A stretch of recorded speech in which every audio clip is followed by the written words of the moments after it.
Bonjour, bonsoir.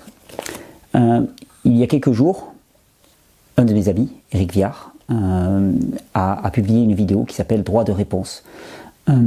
J'avais pas particulièrement envie de faire la vidéo que je vais vous faire maintenant, surtout parce que ça concerne un ami, mais vu que cette vidéo a été publiée et qu'elle a suscité des réactions parfois agressives vis-à-vis de moi, je me donne le droit de faire ce droit de réponse. C'est une affaire qui remonte à février dernier, donc je n'avais pas parlé par respect pour mon ami Eric Viard, vu le contexte, et c'est une année difficile pour moi, où il y a beaucoup de choses qui ont été dites et faites vis-à-vis de moi, et il y a une partie de moi qui n'a plus envie de ça. Donc là, je me positionne et je vais utiliser un droit de réponse, moi aussi, pour ne pas laisser des choses perdurer qui ne correspondent pas à la réalité.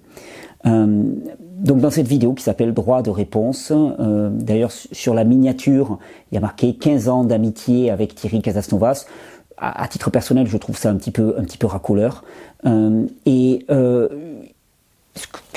qui m'a déjà un petit peu surpris, c'est le fait qu'à la fin de la vidéo, il fasse la promotion de sa nouvelle marque de coco, et ça va être ça un petit peu le sujet de cette vidéo, quelque part en surfant un peu sur le bad buzz qui est réalisé avec cette vidéo, avec voilà, mon 15 ans d'amitié avec Thierry Casasnovas, on sent dès la miniature qu'il y a un problème, et donc c'est quand même attirer l'attention sur une vidéo, et ensuite faire la promotion des cocos, des fameuses cocos, ça me pose quelques soucis. En fait, pour remettre les choses en contexte, visiblement, Eric a produit cette vidéo parce que dans une vidéo récente, dans laquelle je répondais, j'ai fait une série de vidéos qui s'appelait En vérité, dans cette série de vidéos, à un moment, je prononce une phrase et je dis que j'avais lancé un business de coco. J'avais lancé un petit commerce d'importation de noix de coco. Alors, il a réagi à cette phrase, soyons clairs. Cette phrase, il faut le prendre dans son contexte de la vidéo. Quand je dis j'avais lancé un business de coco, c'est simplement pour expliquer la situation dans laquelle les détracteurs, j'allais dire les extracteurs, c'est les détracteurs qui se nommaient l'extracteur, s'attaquent à tout ce qui a attrait à moi. Et il dit, je suis chef d'entreprise, la pression via les autres clients est un moyen beaucoup plus efficace. Qu'est-ce que ça veut dire? Ça veut dire qu'ils vont aller interpeller les autres clients de cette agence de communication en disant l'agence de communication avec laquelle vous travaillez travaille avec un gars qui est potentiellement dangereux. Et le but, c'est de mettre à mal ces agences-là. Donc c'est du harcèlement sur des entreprises qui ont des salariés. Enfin, je veux dire, c'est complètement irresponsable. Complètement irresponsable. Donc Mathieu Pasquini, j'espère qu'il est fier de son truc. Voilà ce qu'il propose. Et ils ont fait exactement la même chose, par exemple, avec Biocoop. Alors Biocoop, je vais te dire pourquoi. J'avais lancé un petit commerce d'importation de noix de coco. Tu t'en souviens? C'était absolument pas pour dire que je l'avais fait tout seul, parce que de toute façon, depuis qu'on a commencé cette opération Coco Boys avec Eric en mai-juin 2017, plusieurs fois, largement, alors que j'étais en présence avec lui, j'ai dit à quel point on l'avait fait tous les deux, à quel point nous étions complémentaires, à quel point il s'occupait magnifiquement bien de la logistique de ses cocos. Donc je pense que l'ambiguïté n'existe pas. Je tiens à le saluer, moi je suis monsieur communication, mais tout l'aspect logistique c'est toi Eric, et à toi tout seul tu arrives à réaliser un truc qui est absolument hallucinant. D'ailleurs, ça a toujours été la répartition entre nous. Lui s'occupe de la logistique. Pourquoi? C'est simple, il a une boutique. Donc il est équipé, il est outillé, il a l'expérience. Et moi, je m'occupe de la communication. Problème récurrent que j'ai connu, parce que au cours de ces 10 dernières années, régulièrement, j'ai eu des personnes avec qui j'ai fait des partenariats parce que j'appréciais leurs produits, et ces produits ont gagné grâce à ma chaîne une très grande visibilité. Et au bout d'un certain temps, ces personnes pensent qu'elles peuvent se détacher de moi pour continuer leur route tranquillement, alors qu'en surfant sur la visibilité que je leur ai donnée. Et c'est exactement ce qui s'est passé par exemple avec Régénérescence, où beaucoup de gens pensent que Régénérescence c'est ma boutique. Non, c'est pas ma boutique, c'est une boutique avec laquelle j'étais en affiliation. Et ça c'est une difficulté récurrente, parce qu'on a du mal à valoriser ce qui est du domaine de la visibilité. Une autre difficulté que je peux avoir, on peut appeler ça une naïveté, c'est que j'ai tendance à faire extrêmement confiance. Et avec Eric, par exemple, on n'avait pas de contrat. On est amis, on est même frères, il le dit lui-même. Je vous montre par exemple un mail. Alors sur ce mail, je sais que le titre c'est commission, parce que ce mail parlait aussi d'échange de commission, et c'est pour ça aussi parce qu'il y a des aspects professionnels que je ne voulais pas, que j'ai pas envie de vous montrer, donc je les ai floutés. Mais on voit bien que ça concerne aussi les cocos, avec la phrase du milieu. Et donc Eric confirme bien dans ce mail qu'on fonctionne à la confiance tous les deux. Et donc, quand on est dans une relation de confiance, eh bien, il me semble que s'il y a une difficulté qui apparaît, s'il y a un déséquilibre entre les personnes, s'il y a le moindre problème, eh on se pose, on discute, on échange, on trouve une solution, et puis au bout d'un certain temps, on se tape dans la même et on a une nouvelle solution qui est apparue. Alors, dans la vidéo qu'a fait Eric, il y a plusieurs choses qui ne sont pas vraies, qui ne sont pas justes et qui ne sont pas vraies. Et c'est aussi pour ça que je fais cette vidéo, pour les rétablir. Par exemple, Eric prétend avoir arrêté les cocos en janvier. Et ça, c'est faux. Et il montre une newsletter qui prouve qu'ils auraient arrêté les cocos. En vérité, si vous regardez dans cette newsletter, de toute façon, on parle de suspension. Partout, on parle de suspension. Et lui, quand il me l'a présenté, pour vous faire l'histoire, tout simplement, en janvier, il me contacte. Il me dit, Thierry, écoute, voilà, on a un problème. Les dockers du port de Marseille sont en grève. On peut pas débarquer les containers. On va perdre un nouveau container. Moi, au niveau financier, ça devient très, très compliqué. Je te propose d'arrêter pour l'instant, de suspendre un temps pour qu'on voit et on voit venir. Qu'est-ce que vous voulez que je dise ? C'est un ami, je lui fais confiance, c'est lui qui est en charge de la logistique. Je lui dis, mais bien sûr, on suspend, et puis on réfléchit, et on décide comment on va continuer notre action. C'est évident.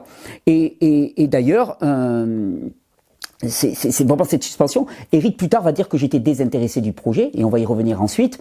C'était absolument pas le cas, je n'étais pas désintéressé, je vais vous le prouver. Et d'ailleurs, le 17 février... il met un post sur le groupe, sur votre groupe, puisque c'est sur ce groupe-là que je poste cette vidéo. Il met un post dans lequel il parle bien de suspension. Il dit bien, nous vous tiendrons au courant en avril 2020, ici même, pour vous indiquer si cette suspension est définitive ou si elle prendra une autre forme. Et là, d'ailleurs, il y a un truc, moi, qui attire mon attention. Il dit bien, un nouveau projet autour des cocos étant en réflexion suite à une visite à notre fournisseur en Thaïlande. Sur la vidéo qu'il vous a proposée, où il fait d'exercer son droit de réponse, il vous dit que quand il est allé voir son producteur en Thaïlande, il avait décidé d'arrêter. Ce n'est pas vrai. On avait suspendu l'activité. Il n'avait absolument pas décidé d'arrêter. Et par contre, moi, j'apprends, là, sur ce poste, j'apprends qu'un nouveau projet autour des cocos est en réflexion. Un projet autour des cocos dans lequel, moi, je n'ai jamais entendu parler de ce projet. Et alors, pour vous montrer qu'on n'avait pas du tout prévu d'arrêter les cocos fin janvier, il s'est trouvé que en mars, Biocoop a arrêté de distribuer les Coco Boys. Et ça a été fait suite à la pression de l'extracteur. Alors, je vais vous montrer un Twitter, d'abord, du président de Biocoop qui dit, ben voilà, j'ai confié à la commission fruits et légumes cette affaire, et finalement, on a décidé de ne plus référencer ces cocos. Et en vérité, et je le dis parce que j'ai des personnes qui se sont plaints auprès de Biocoop en disant, mais comment ça se fait que vous ne référenciez plus ces Biocoop? Et à ce moment-là, le service client répond de façon beaucoup plus précise, ce qui nous permet quand même de requalifier ça comme une forme de discrimination. Ils répondent, c'est simplement parce que Thierry Casasnovas est suivi par la Miviludes. D'ailleurs, dans la vidéo numéro 2 de En Vérité, j'ai fait une confusion, parce que le travail de sélection des extraits, ce n'est pas moi qui l'ai fait. Donc je me suis trompé quand j'ai pris ce passage-là, et j'ai dit finalement que c'était que Biocoop me faisait confiance malgré la Miviludes. Non, c'est pas du tout vrai. C'est en fait Biocoop m'a rejeté parce que il y avait ces signalements à la Miviludes. Vous comprenez bien que si les cocos avaient été arrêtés, il n'y avait aucun sens à ce que Biocoop suspende la distribution des cocos en mars. Elles auraient été arrêtées, donc il n'y avait plus à suspendre. Donc non, les cocos n'étaient pas arrêtés fin janvier, elles étaient suspendues, et ça attendait qu'on puisse discuter entre nous avec Eric pour savoir qu'est-ce qu'on allait faire. Moi, je lui ai fait confiance quand il m'a dit qu'il n'y arrivait plus. Je lui ai fait confiance, mais on attendait peut-être d'arrêter. Mais à ce moment-là, il aurait fallu qu'on se pose et qu'on conclue, qu'on le décide ensemble. Alors, Eric dit aussi beaucoup dans sa vidéo que je me suis désintéressé depuis 2019. Il cite en particulier le mois de juillet, le mois d'août, où il était seul, il s'est senti très très seul. Ben moi, je comprends pas. Moi, je comprends pas parce que en juin 2019, les cocos avaient une place de choix au centre des rencontres de la régénération. Les rencontres de la régénération, c'est presque 2500, 3000 personnes. Ben, au beau milieu, il y avait un stand avec les cocos. On peut dire quand même que c'est quand même du soutien à l'action des cocos. Et puis après, pendant tout le mois de juillet ou d'août, où il dit qu'il était en difficulté, qu'il y avait des containers qui restaient et ainsi de suite, on a fait des tas de posts sur Facebook et Instagram. Alors, je vous en montrerai un. Je vous avoue qu'il y en a qui ont été supprimés parce que cette affaire de coco dont je ne vous avais pas parlé, quand j'ai découvert qu'il relançait une marque, m'a tellement blessé que j'ai voulu faire le ménage. Je voulais plus voir ces posts et ces pubs. Mais enfin, en tout cas, je vous en montre une qui date de juillet, dans laquelle je vous montre que non, c'est pas vrai que je l'ai laissé tomber, c'est absolument faux. J'y étais et j'ai fait de la promotion. C'est là que j'ai fait ma part du contrat. Mieux que ça, fin août. Et il s'en souvient, Eric. Fin août, on a passé plusieurs jours tous les deux. Je suis allé chez lui et de chez lui, nous sommes partis tous les deux pour aller faire une croisière en mer pendant 2 jours avec Dominique Guyot. Dominique nous a fait la joie de nous emmener en mer. Moi, c'était extraordinaire. J'ai découvert la mer avec Dominique. Ça a été 2 jours fantastiques qu'on a passés tous les trois, Dominique, Eric et moi. Donc, on était en intimité. Vous imaginez que s'il y avait eu un problème, Eric, il avait toute la place pour en parler. On est très proches tous les deux. On a même tourné une vidéo dans laquelle on parle du livre qu'a sorti Dominique, la réédition de Quand je serai seul avec la mer. Ensuite, on est rentré chez Eric et on a tourné une vidéo, c'était le 29 août de mémoire, où on s'était amusé à me faire un trône de coco, comme une espèce de clin d'œil, pour revenir sur l'histoire de Coco Boys. Ouais, alors, en fait, le début a démarré en 2017, mais on a mis... L'idée, je crois que tu me l'as soumis en 2015. Hein. Ouais, je pense que c'était 2 ans avant. Ouais, ça fait 4 ans, quoi. Donc, personne n'a abandonné personne et personne s'est désintéressé. En plus, pendant tout l'automne, on a continué avec Eric à être très proches, à échanger très régulièrement. Le fin novembre, Eric est même venu à un week-end avec toute sa famille. Il est venu à un week-end qui se passait au Mas-Belric à côté de Perpignan, dans lequel je présentais le projet d'école. Il a mangé le vendredi soir chez mes parents avec moi, et même début janvier, d'ailleurs, petite remarque parce que ça reviendra après, mais c'est important à noter quand même, lors de ce week-end, à la fin de ce week-end, il m'a proposé de faire une vidéo pour présenter leur nouveau blender, et je l'ai faite cette vidéo, et en fait elle n'a jamais été postée parce que j'ai découvert par la suite que dans cette vidéo, il taclait un autre distributeur de blender qui sont des amis. Et donc je me retrouvais moi aussi à tacler ces personnes. Et ça m'a pas convenu. Donc cette vidéo, elle a jamais été distribuée. Mais en janvier suivant, donc en janvier 2020, au moment où il m'annonce, il me dit voilà, finalement il faut qu'on suspende les importations des cocos parce que ça marche pas avec les dockers. Eh bien en janvier 2020, eh bien je fais travailler son épouse Aurélie Viard, j'embauche son épouse pour une formation sur les enfants, pour la partie cuisine de la formation sur les enfants.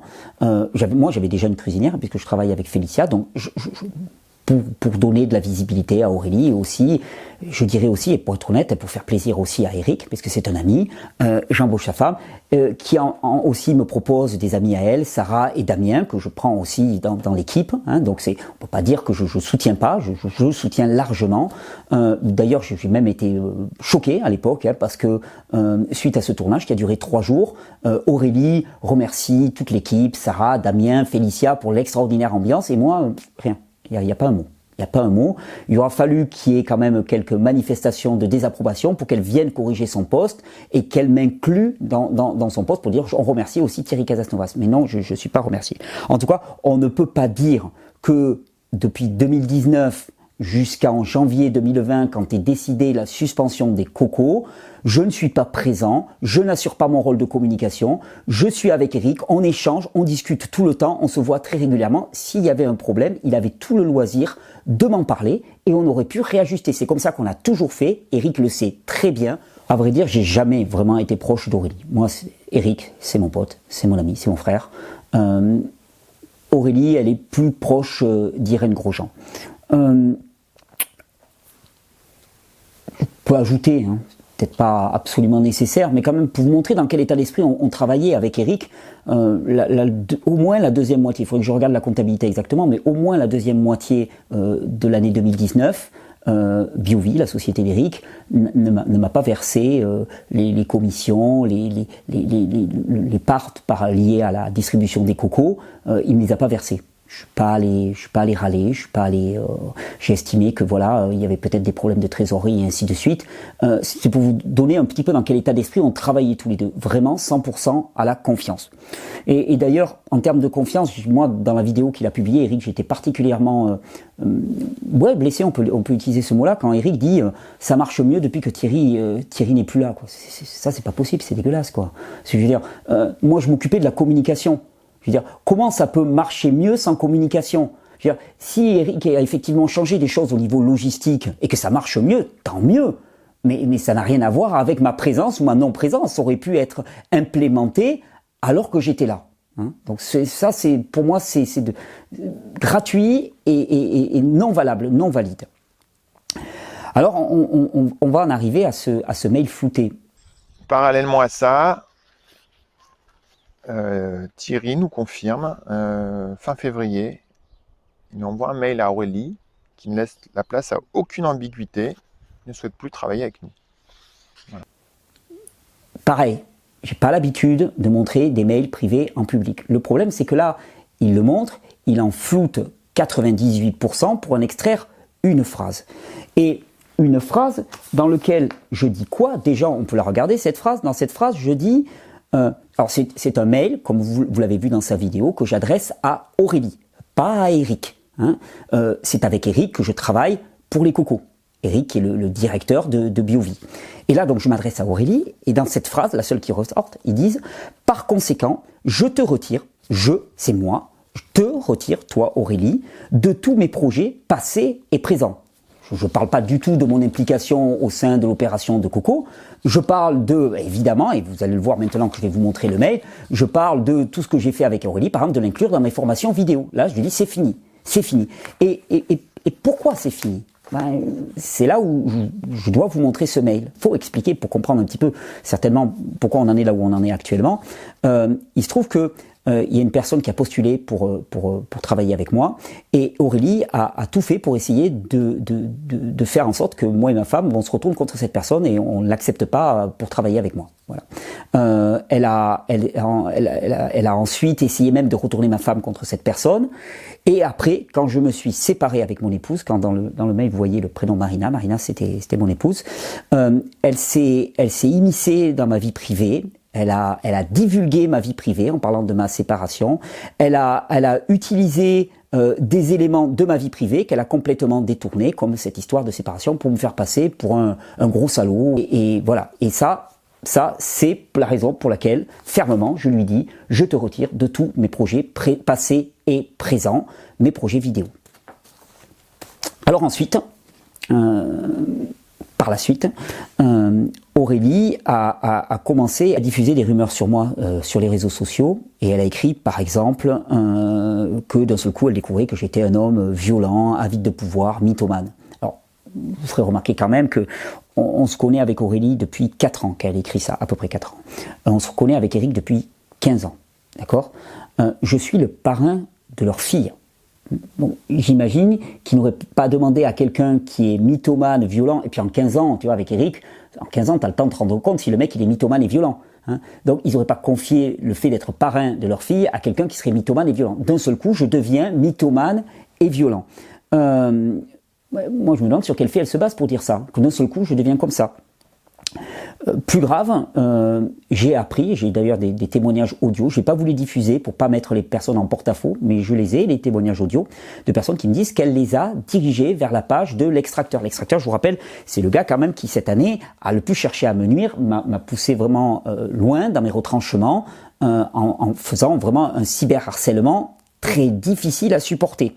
Elle est même allée jusqu'à aller sur la page de l'extracteur, je vous le montre en vidéo, liker des posts, liker des commentaires qui sont vulgaires et violents, très très violents vis-à-vis de moi.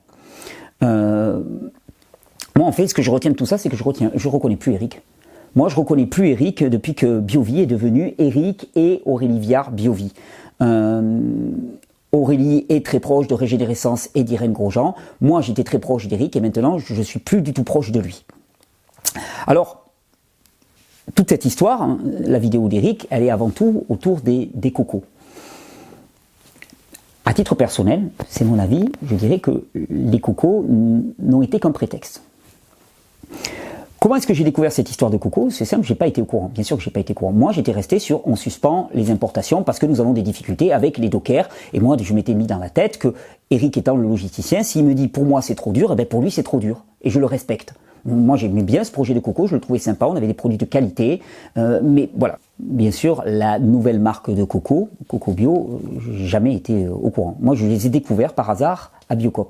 Et dans une Biocoop, la Biocoop locale. D'ailleurs, la Biocoop dans laquelle j'étais à la portée des cocos bien longtemps avant, qui avait fait que nous avions intégré le réseau Biocoop. Parce que c'est moi, hein, qui, d'ailleurs Eric le dit dans sa vidéo, je connaissais des gens dans cette Biocoop, je leur ai amené des cocos, ils les ont goûtés, ils les ont trouvés excellentes. Ça a été difficile pour eux, mais ils les ont fait intégrer le réseau Biocoop. En particulier, moi je voulais souligner le fait qu'elle soit dans la chaîne Biocoop parce que c'est une chaîne avec laquelle on a bien réussi à mettre un partenariat en place. Beaucoup et ça, de plaisir. J'apprécie beaucoup. Je tiens à remercier Macha aussi qui nous a énormément Exactement. aidé pour ça. Donc, une petite dédicace personnelle. Mais pour la Biocoop qui est à côté de chez toi. La Biocoop du Boulou à Macha, merci sincèrement parce que tu as vraiment assuré. Ah oui, sans elle, on rentrait pas dans ce réseau. Ouais. Et donc, c'est moi qui ai fait rentrer les cocos dans le réseau Biocoop.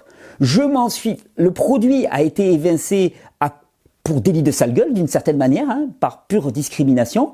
Et là, d'un seul coup, je n'y suis plus, et les cocos y reviennent avec une nouvelle marque dans laquelle je n'apparais plus du tout et je ne suis pas tenu au courant. Comprenez que là, pour moi, ça a été quand même vraiment difficile à avaler. Parce que vraiment, effectivement, rien. Je veux dire, aucun message, aucun mail, rien. Eric ne m'a jamais contacté pour me parler de ça. Jamais rien. Rien du tout. Il pourra réécrire l'histoire comme il veut, mais à l'origine de ce projet, c'était moi. On célèbre ça. Il y a une atmosphère un peu tropicale aujourd'hui. C'est assez amusant, je ne sais pas si tu as remarqué. C'est 1 an et demi qu'on a, même plus qu'un an et demi, hein, que j'ai évoqué le projet et qu'on travaille dessus. Alors c'est moi qui t'avais lancé sur le truc. J'aime beaucoup boire des cocos. Alors je sais très bien que c'est pas local, mais dans 90% d'une alimentation qui est locale. Alors ce qui est embêtant, c'est qu'il y a quand même énormément de similitudes entre ces nouvelles cocos et puis les Coco Boys. Hein. Bon, déjà, il y a quasiment le même nom. Coco Boys, Coco Bio. D'ailleurs, au tout début, ça devait s'appeler Coco Bio, puis on avait choisi Coco Boys parce que c'était plus marrant comme nom. Il y avait l'anecdote avec Stéphane Collaro. L'idée de Coco Bio, c'est arrivé sur Coco Boys. Et, voilà. Oui, c'était Coco Bio qui est devenu Coco Boys. Voilà, c'est ça exactement. Ouais. Et c'est le même produit, le même fournisseur. C'est le même groupe de commandes groupées sur Facebook, celui-là.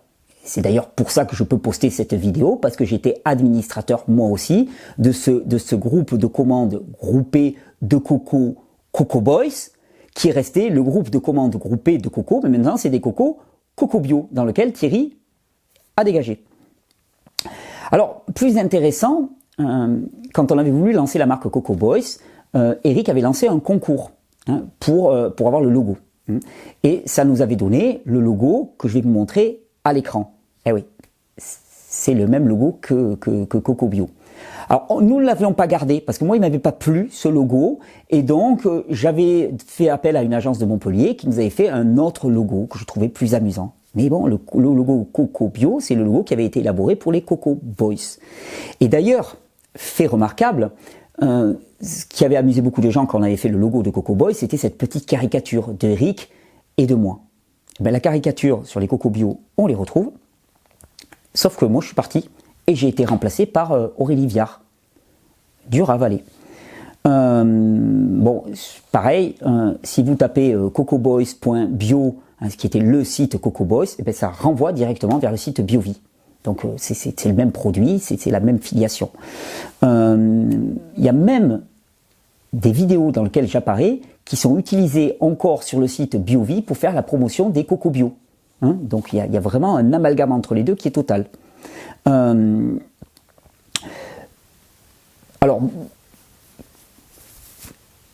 il y a ce mail là qui a été utilisé dans la vidéo précédente, la vidéo d'Eric, que je trouve vraiment inadapté. Hein. Alors, soyons clairs, Aurélie, elle soutient l'extracteur, la personne qui m'a le plus persécuté cette année, comme si le harcèlement de l'extracteur n'avait pas été suffisant. En plus, j'ai du harcèlement, enfin du soutien d'un harcèlement par des gens qui sont soi-disant avec moi, dans le même camp, le camp de la vie. Donc ça, c'est vraiment difficile. Vous avez été pris à partie. Vous, le public, a été pris à partie avec beaucoup d'émotionnel en faisant une vidéo complètement à charge contre moi. Je pense pour se protéger de l'émergence, alors c'est moi qui le suppute, hein, c'est une proposition, pour se protéger de l'émergence de la vérité. Un jour, la vérité, c'est que j'ai été complètement déposé de manière fallacieuse de cette marque Coco Boys. On était soi-disant, on l'avait suspendu soi-disant, et en fait, ça a été arrêté, ça a été recommencé, et moi, j'ai été viré de l'affaire. Et il faut quand même remarquer que je pense qu'il y a quand même une crainte chez Eric que la vérité éclate, parce qu'il y a une vidéo qui a été faite pour présenter l'entreprise BioVie comme une entreprise extrêmement éthique. Et alors, presque comme un pied de nez malvenu, Aurélie utilise des cocos, les cocos Coco Bio, pour cacher ses seins, et Eric utilise le fameux blender qui avait taclé des amis à moi et d'autres distributeurs, donc pas très éthique, lui aussi pour se dissimuler derrière. Alors, c'est moi le traître qui trahit son frère. Moi j'appelle ça une inversion accusatoire.